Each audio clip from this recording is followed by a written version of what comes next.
ముఖాన్ని కాంతివంతంగా మెరిపించడానికి మంచి న్యాచురల్ బ్యూటీ రెమెడీ. ఇంట్లో వాడే పసుపు కాకుండా మార్కెట్లో దొరికే కస్తూరి పసుపుని కానీ లేదా పచ్చి పసుపుని కానీ యూజ్ చేస్తే రిజల్ట్ అనేది ఫాస్ట్గా తెలుస్తుంది. Second ingredient tomato. టమాటోలో విటమిన్ సి ఎక్కువగా ఉంటుంది.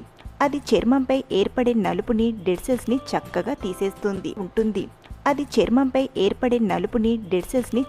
తీసేస్తుంది. అలాగే చర్మంలో రంధ్రాలుంటాయి కదా, వాటిని కూడా తగ్గించడానికి ఈ టమాటా బాగా హెల్ప్ చేస్తుంది. ముందుగా టమాటాను ఇలా సగానికి కట్ చేసి తీసుకోండి. ఒక టమాటా చెక్కను ఇలా పసుపులో డిప్ చేసి ముఖానికి అప్లై చేసుకోండి. ముఖానికి అప్లై చేసే ముందు ముఖాన్ని క్లీన్ చేసుకొని అప్లై చేసుకోండి.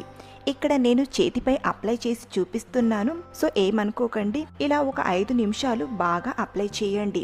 మధ్య మధ్యలో టమాటా పల్ప్ని స్వీట్ చేస్తూ బాగా అప్లై చేసుకోండి.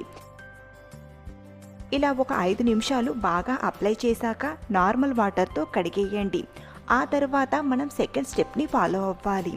సెకండ్ స్టెప్ కోసం రైస్ ఫ్లోర్ని 1 టీ స్పూన్ వరకు తీసుకోండి. మీ దగ్గర రైస్ ఫ్లోర్ లేకపోతే మిల్క్ పౌడర్నైనా యూజ్ చేయొచ్చు. ఇప్పుడు మిగిలిన ఇంకో టమాటా చెక్కను ఈ రైస్ ఫ్లోర్లో ఇలా డిప్ చేసి ముఖానికి బాగా అప్లై చేయండి. ఇలా అప్లై చేయడం వలన స్కిన్లోని డెడ్ సెల్స్, నలుపు అనేది చక్కగా రిమూవ్ అవుతుంది. అలాగే టమాటా, రైస్ ఫ్లోర్, పసుపు ఈ 3 కూడా ముఖాన్ని గ్లోయింగ్గా, తెల్లగా మార్చడానికి హెల్ప్ చేస్తాయి. సో ముఖం డల్గా, నిర్జీవంగా, నల్లగా ఉన్నప్పుడు ఈ రెమెడీని ట్రై చేయండి. ఇన్స్టంట్ గ్లో అనేది మీ ముఖంలో కనబడుతుంది. బియ్యపిండి, టమాటాతో కూడా స్క్రబ్ చేశాక వాష్ చేసుకోండి.